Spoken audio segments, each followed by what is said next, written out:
I have a complicated health history. And when we moved to California, we suddenly realized that we were also much happier there.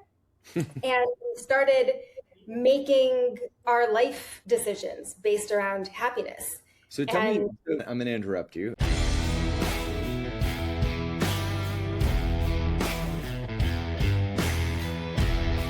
This is Unlawful.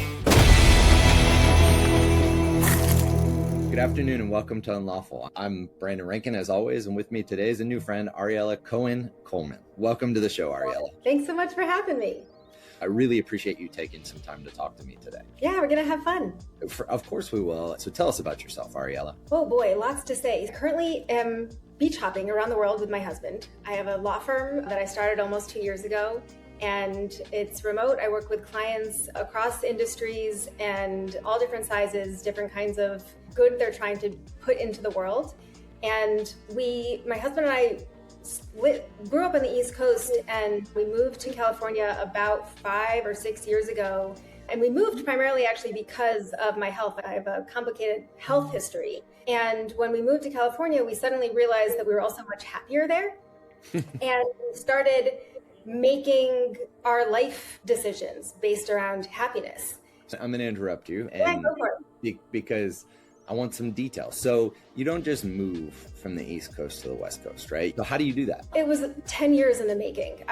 As I mentioned, I have a complex health history that I'm very open about it. I talk about it on LinkedIn. I've got a website about it. And I had discovered between college and law school that I felt better on the West Coast. And I had already committed to where I was going to law school and didn't have the mindset at the time to change my plans around that. And so I decided, okay, after law school, I'm going to move to California. And actually my twin sister, who has the same health challenges, she was about to go to med school. So we thought, all right, after law school and med school, we'll move to California. That did not happen. I moved to DC. My sister got residency in Delaware. And whenever I think of California, I think next best thing, DC and Delaware. Bit of a different vibe. Probably a good decision anyways, because I met my husband in DC. What were you doing in DC? I started out I was doing public health work. I was working in the sort of doing FDA policy work at a nonprofit. Gotcha. And just to back up a little bit, I went to law school wanting to fix healthcare. I didn't actually go to law school even expecting that I would practice law. I just wanted to fix the healthcare system and gain the tools that I needed to become a really tremendous advocate. And that was the route that I came up with at the time. I'm glad that you said that, because I talk about it a lot, whether it's to my students or on this podcast or to associates or other lawyers. I find that it is often the case that people go to law school saying something like that. Right? I went to law school. I didn't really want to be a lawyer. It gets treated a liberal arts postgraduate degree a little bit, right? Or like yourself, they say, I didn't really want to be a lawyer, but I wanted to have the tools that lawyers have to accomplish things or to solve problems, right? And then the problem is that law school becomes a very fast moving train, and it is very hard to keep wanting what you want as opposed to what everybody else wants.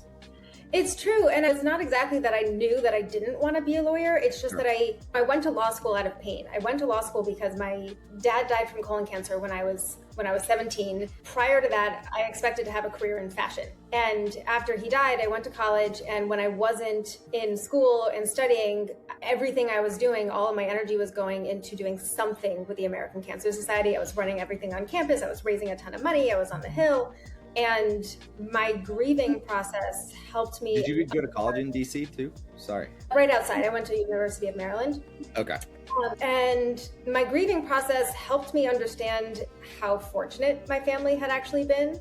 My dad had been diagnosed when I was 13, and at the time of diagnosis, they expected he had a few months left to live. And because of our circumstances, which weren't it's not like we were crazy loaded or anything, we lived in Connecticut. We were close enough to get into the city, to be able to go to Sloan. My dad's colon cancer specialist was the #1 in the world. My mom was able to not work so that she could fight with the insurance companies what seemed like every single day. And there's a lot of caring for someone is actually a full-time job.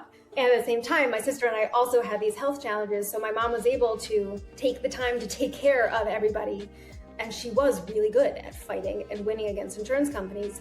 So my dad's treatments did always get covered, but I started to understand how fortunate we were under the circumstances that we had what we had, and that the access and resources gave us more time with my dad than we would have otherwise had.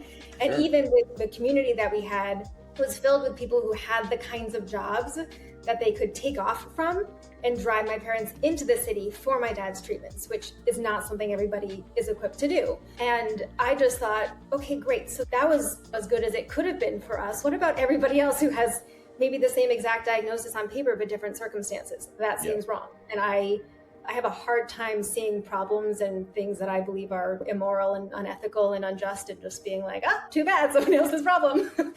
And Thankfully, you live in the United States, so we don't have any of those. No issues at all. Yeah, I'm a highly sensitive person, and I feel things in a very big way. You're an empath. And I am surely an empath. Yes, it often feels like my emotions are bigger than the person that I am, and I'm about 5'2", about 108 pounds. The emotions are enormous. Yeah. And at the time, I have different views about this now, but my 17, 18, even 19, 20-year-old self felt I've had too much of a life at this point to do something as frivolous as fashion. I have to make a difference. I have to help people. I have to, it's my responsibility. So I dropped the fashion idea dream and decided, again, I'm gonna fix healthcare. I'm gonna fix access to resources. And my story around healthcare and access is even larger than that, but that's really where it started. And at the time also, I had no examples. I didn't know that you could have a career that seems on the surface fun, but also has so much more depth to it than I think a lot of us realize, but also that you could have a career that feels just really good, and then you're really successful at it, and you have then the funds to do a lot of good. I just didn't know all the ways you could have an impact in the world. So I took the law school route, and a lot of that was to help turn me from a really quiet, overwhelmed person who didn't really know what kind of a voice I had and how to use it, help me turn into a person who knew that they had a voice and knew how to use it. And I'd started to learn that about myself, that I had a voice during college with the advocacy work that I was doing with Colleges Against Cancer and Relay for Life. I led all that stuff. I was on stages. I was raising a ton of money, and I was doing things that I was growing into myself as a leader. And I knew I was starting to understand I could do that. And I knew I needed to do more than that. And I thought, okay, law school, there's a lot, we've got some stupid laws. What can we do about that? How can we fix all of these systems? And again, just gain the tools and the skills. Let me try this route. And I understand in hindsight and can acknowledge for myself now that I really didn't understand how much I didn't understand then. My law school experience was interesting. And part of what was interesting about it was that I actually really liked it, in spite of it being really challenging for me and in ways that it wasn't for most people, because I was really sick.